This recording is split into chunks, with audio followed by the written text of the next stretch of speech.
Puerto Rico's path to restore power shifts after Whitefish exit. New York, Reuters, efforts to restore electricity to Puerto Rico nearly 6 weeks after Hurricane Maria are shifting as the island's utility and its regulators, along with U.S. authorities, removed a key contractor Sunday and moved to triple the funding of another. The U.S. Army Corps of Engineers, which is in charge of the federal power restoration effort, is looking to boost the size of a key contract awarded to Fluor Corporation by $600 million to $840 million, according to a government filing. The Army Corps, in its filing, said that it was modifying the size of the contract to ensure continued execution of the critical repair and restoration of the electric power grid in Puerto Rico.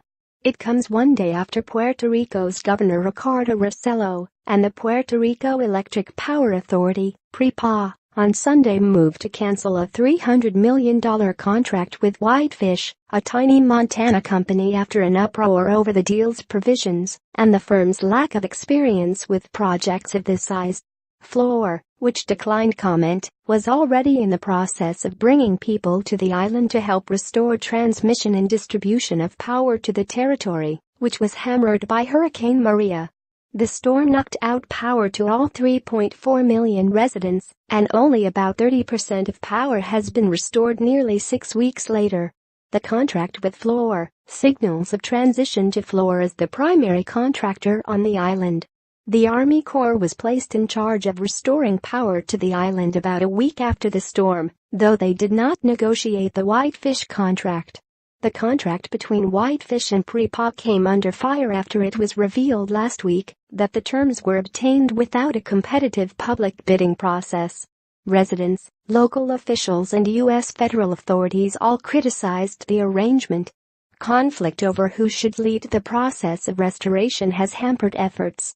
PREPA, the island's bankrupt power utility, and Governor Rossello have argued that the utility should maintain control, while a fiscal control board created by U.S. Congress last year to restructure the island's finances has also jockeyed for control. PREPA and the governor of Puerto Rico and the administration here need to make a decision on who is in charge of PREPA, said Ariel Horowitz of Synapse Energy Economics, a consultant to Puerto Rico's energy regulator. Puerto Rico's Energy Commission, a small regulatory board tasked with overseeing PREPA, has the option of assigning an independent advisor to monitor progress in restoring the grid, but has not done so yet. Currently, there are about 400 subcontracting crews on the island working to bring back power, but only about 30% of homes and businesses have been restored. Rossello said he wants to have 1,000 crews by November 8, leaning on so-called mutual aid from utilities in New York and Florida, which have crews on the island. Getting assistance from other utilities, who usually help one another after storms, may continue to be complicated by the territory's isolation and lack of investment in its system. A private sector source, who could not be named, said that the transition from Whitefish, should it be handled smoothly, will hopefully accelerate the restoration of power. He said PREPA's goal of restoring 95% of power by mid-December, a full 3 months after the hurricane, is slow for a typical utility. PREPA did not respond to a request for comment. The restoration has been proceeding in fits and starts.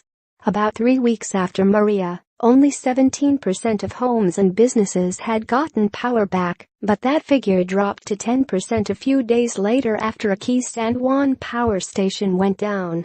Still, questions remain over what Whitefish has accomplished. Whitefish said it has completed significant work on 2 major transmission lines that crossed over the mountains of Puerto Rico.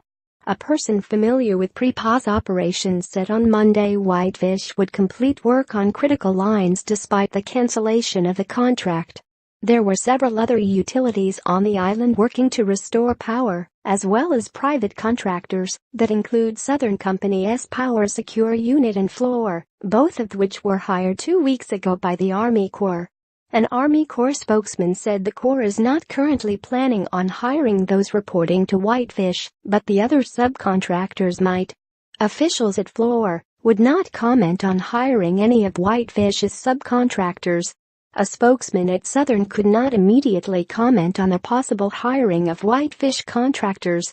The municipal utility for Jacksonville, Florida, said it would keep its crew of about 40 people on the island, even if it no longer reports to Whitefish.